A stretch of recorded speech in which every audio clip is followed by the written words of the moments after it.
Hey guys, I was sitting down just thinking, doing some writing before. I'm planning on writing a new email sequence or blog sequence or series of videos or whatnot, just by taking myself back in time and sharing my journey of business growth over the last however many years it's been, 15 years.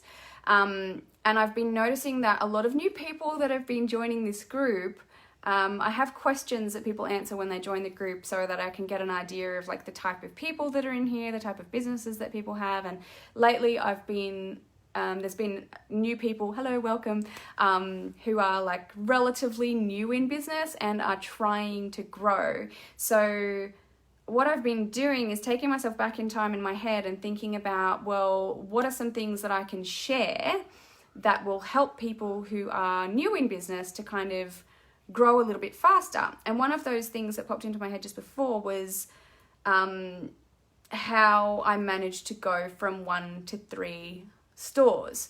Now, obviously, there's a lot of physical things that I did in terms of marketing and advertising and hiring people and stock and equipment and systemizing and delegating and leadership, all of the physical kind of stuff. Hi, Kira.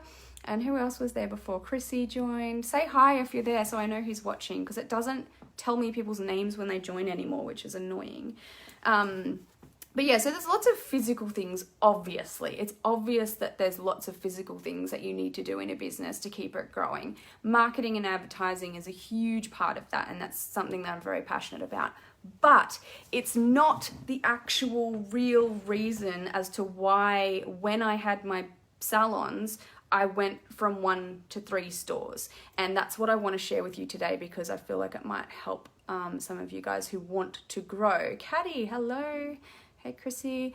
Cool. So the secret is, well, it's not really a secret, but it was what was happening in my mind, right? So it's a very, very important part of business growth.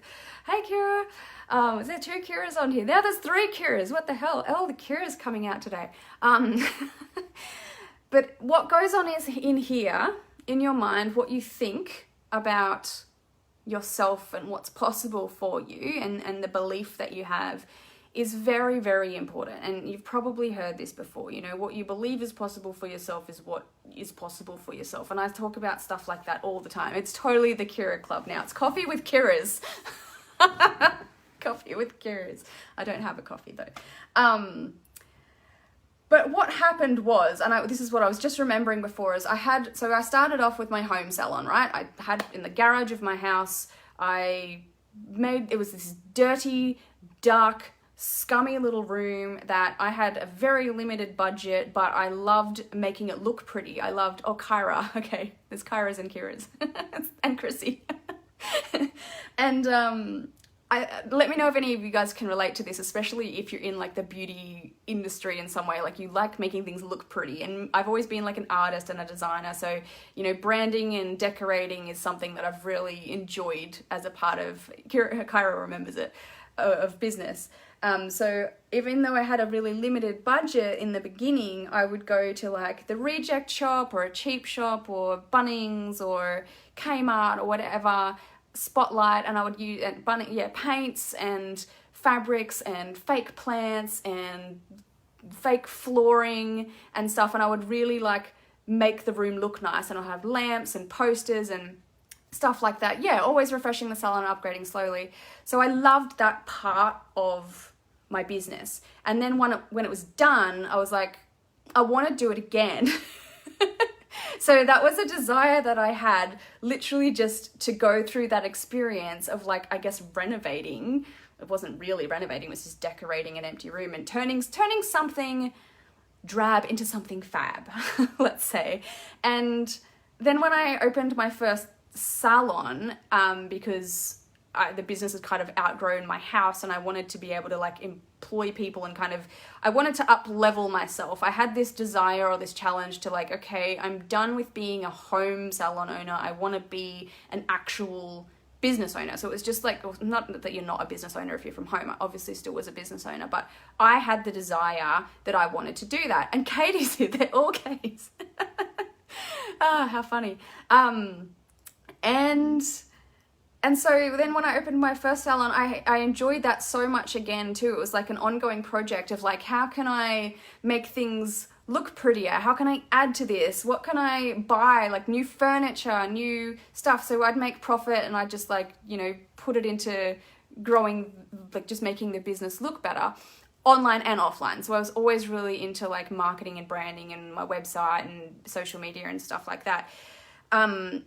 But the real reason why I ended up going from, or not the real reason, but one of the reasons why I ended up going from 1 to 3 stores was because I enjoyed that process so much and it was so fun for me that was actually one of the motivating factors. And I hadn't actually really considered it until just now when I was like kind of taking myself back in time in my mind. And the real, like I sat at my computer, I had this memory of sitting at my computer in my first salon in Sunnybank, the first one that I ever had, and literally just browsing realcommercial.com. And I still do this. I still will go onto realcommercial.com or realestate.com and I will browse commercial properties, I will browse residential properties, and I just like fantasize like in my mind. I get ideas or visions for like what I could do with that space, what I could do with that room.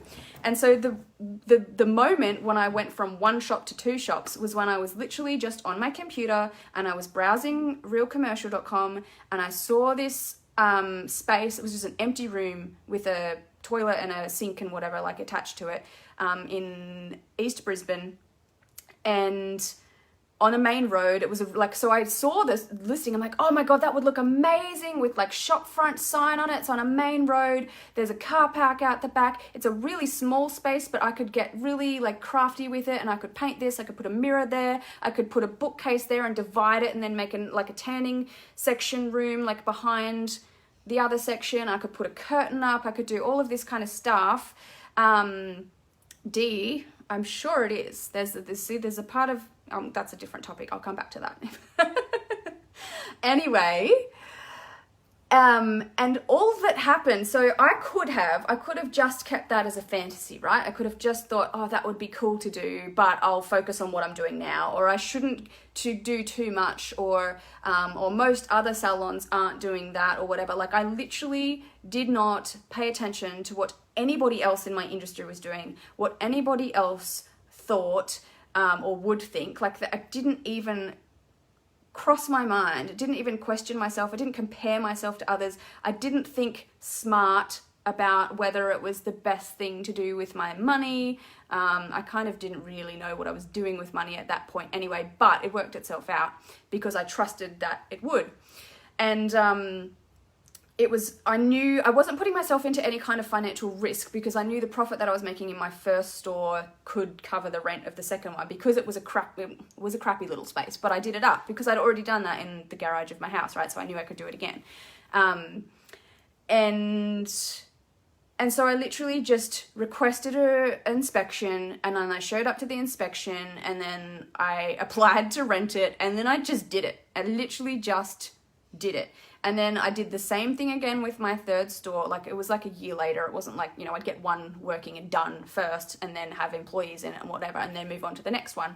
But here's what it is that I had the vision in my mind. I had the desire to do that in my mind. I had the idea for that in my mind. I could see what was possible in my mind, and I decided to take action on it.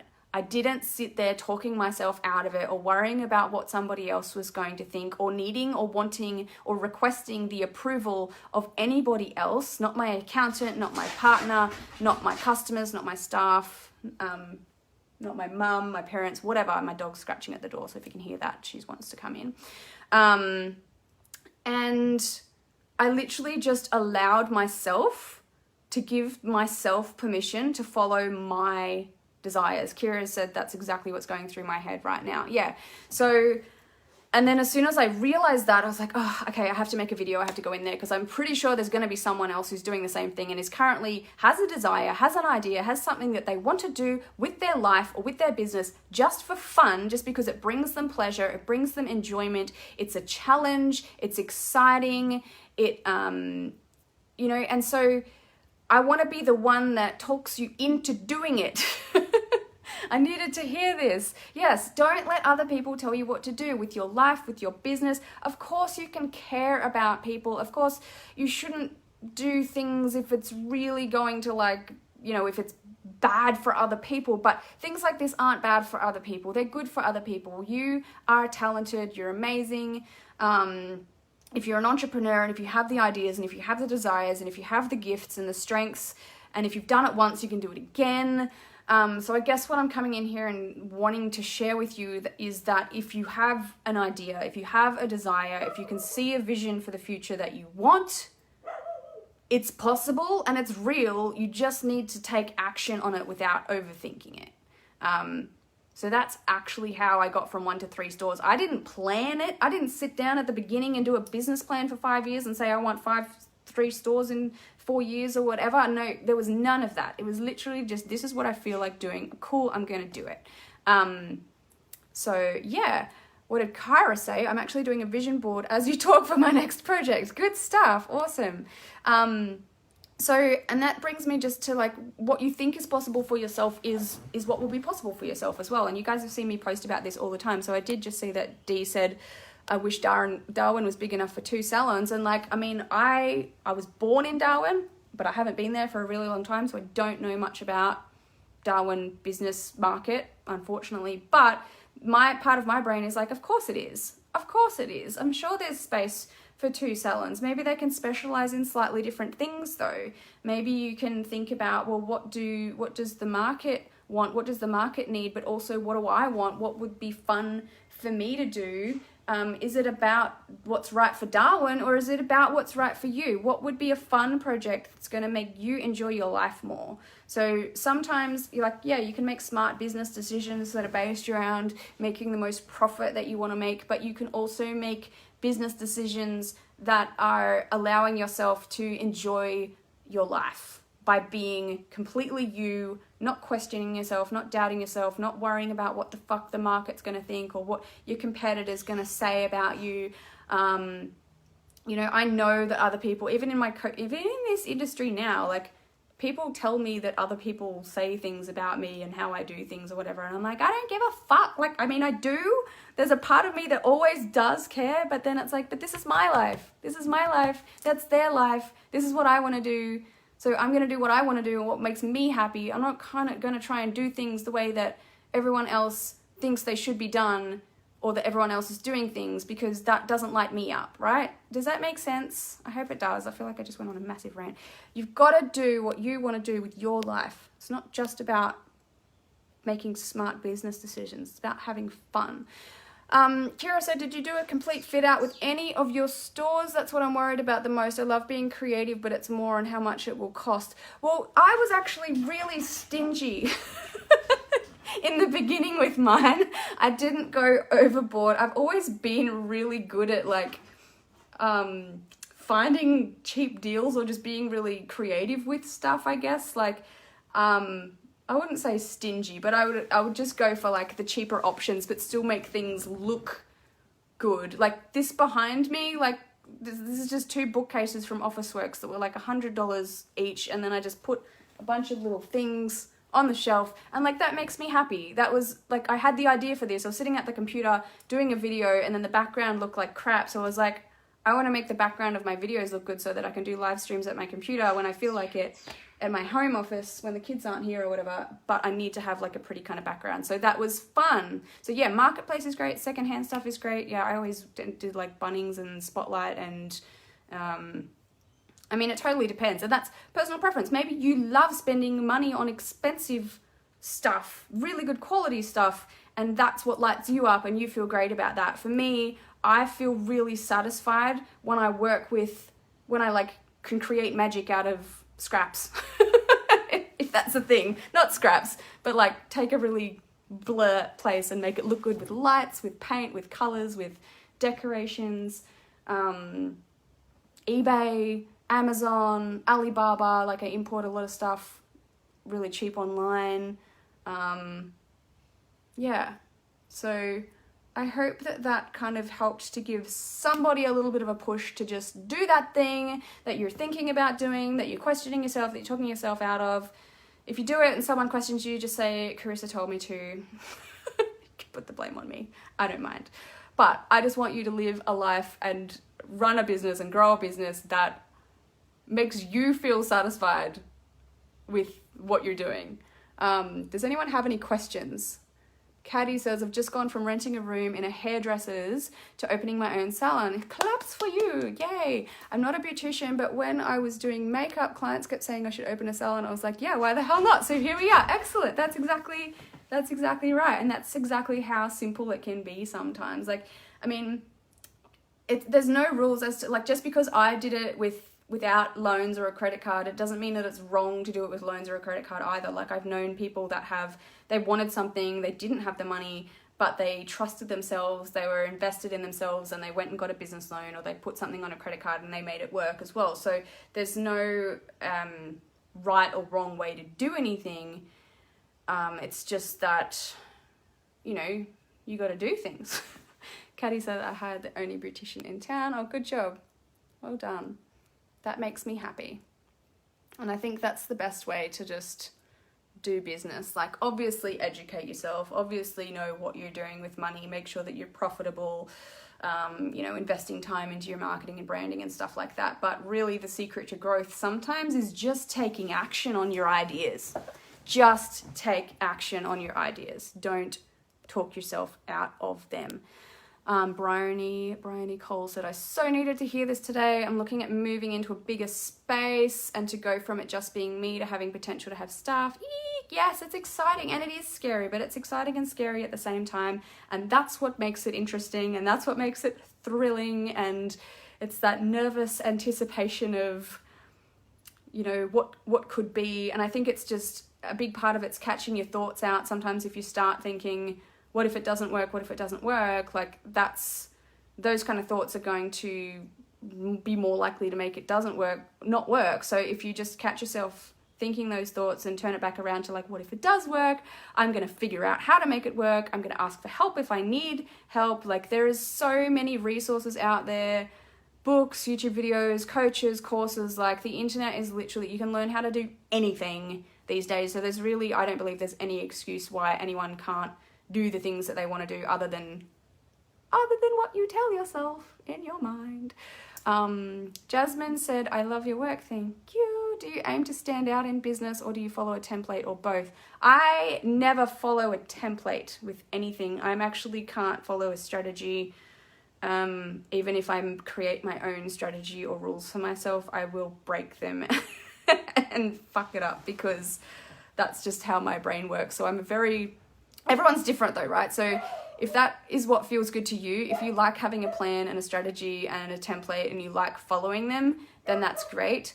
I am the person that typically creates templates and then sells them to other people that work. So I'm talking about like ads and marketing and stuff at the moment, but I've never really followed a plan. I'll start following plans. Like I'll make a plan for myself, but then I always keep an open mind to change the plan if something doesn't feel right or if I no longer want to do that. So, but I do aim to stand out in business, I suppose.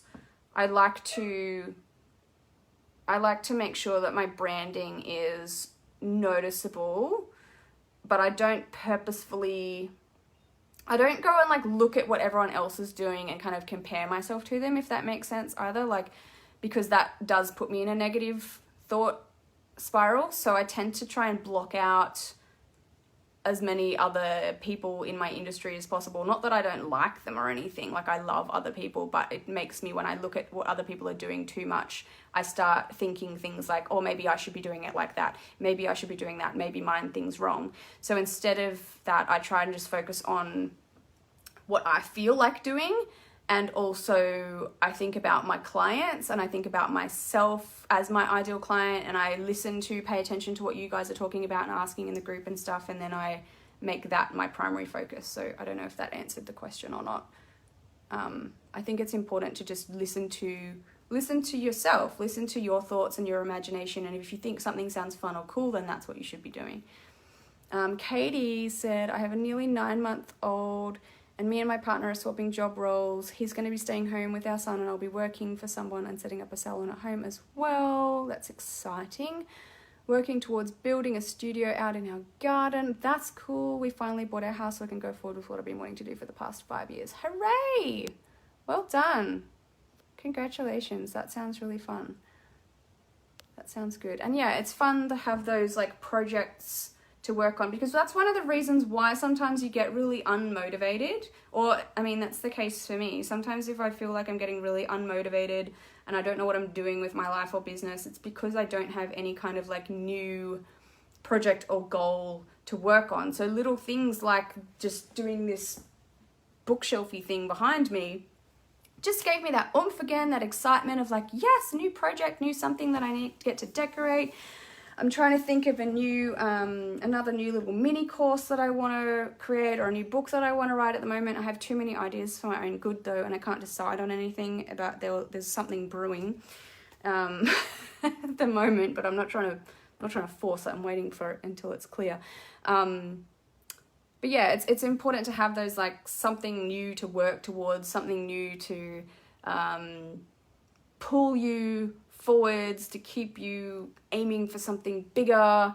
You need new stuff to do to keep you excited. Yeah, for sure. Same. Katie said, I want to create a project which I have in mind, but everyone keeps telling me you can't just invent stuff. I need a new project. Well, I'm going to tell you to stop listening to what everyone keeps telling you and listen to yourself, because that's what's important. Like, don't ever take business advice from someone who hasn't done what you want to do. That's another really important thing. Like, I was actually just talking to a client earlier today and she was getting like constructive criticism for her Instagram account from like a brother-in-law that was not very good. And so, you know, there's always going to be people's opinions and stuff, but you've got to pick and choose what you listen to and just be like, okay, thanks, and then follow, do what you want. Do what you want to do. Don't worry about what other people say or think. Jasmine said, what did you think about Elon Musk recently statement saying that vaccinations are a killer? I have no comment because I didn't see that and I don't follow the media or the news or whatever is going on. I am literally in a blissful ignorance when it comes to that kind of part of the world at the moment. So maybe that's a good thing, maybe that's a bad thing, but I have no thoughts or comments around that. Kira said, don't take advice from broke, unhappy people. Yeah. Yeah. Or friends and family. Like, I mean, or people that are not like you. Like, don't take advice. If you're an entrepreneur and you want to do really big things in life and you have really big goals and dreams and you are inspired by people who are doing well and you can see a future for yourself that's amazing, and there's people surrounding you that are not that kind of person, like they just don't want that kind of life, or they don't believe that kind of life's available for them or important, or if they have negative money and success kind of beliefs, then like, yeah, just try so hard not to let their thoughts get in the way of you, and be very selective with who you surround yourself with online as well. Like, I filter my social media accounts like a ninja. Like, if I see someone that I'm friends with or that I follow on Instagram just posting like negative stuff, or stuff that makes me doubt myself, or stuff that makes me question the way that I'm doing things, I will just unfollow them, because I'm like, I don't need that. I want to follow people that inspire me, not that make me doubt myself. Katie said, yes, you can just invent stuff. You absolutely can invent stuff. How do people think things are invented? Exactly. You have an idea and you just invent stuff. It's literally an inventor. And entrepreneurs are natural inventors. Like, literally, that's how we are. We are the people that are born with the gifts that most normal people or non-entrepreneurial people are not. They just don't have the ideas and the visions that we do. So it's literally our responsibility to invent new ways of doing things and keep humans evolving and keep industries evolving and, you know, change markets. Like there might be a market of something for ages and then like a new product, someone will invent like magnetic eyelash extensions. That's a perfect example. Someone just thought of that. There would have been probably so many people that thought that's a really bad idea. Don't put magnets near your eyes, or that's never going to work. Like imagine if that person that invented magnetic eyelash extensions let someone talk themselves out of it. Either someone else is going to go and do it, or they're going to be like, no, you know what? I'm going to back myself. I believe in myself. I'm going to try this, make it work. Yeah, so clients told me their problem. I want to create something to solve it. Absolutely. There's so many things. Hi, Lisa. So many things in the world that have been invented in so many different industries that didn't exist until an entrepreneur came along, had an idea, didn't listen to anyone who thought it was a bad idea, and then went and did it. So that was the message that I wanted to pass on to you guys today. If you joined late, please go and watch the beginning. It wasn't really ranty, but it was just, I want to inspire you to follow your ideas and don't let other people talk you out of them, and don't let yourself talk you out of them either. If you have a vision, it is possible. You just need to take action on it. So go and take action and then come back and tell me that you've taken action. Let's go. See you guys later.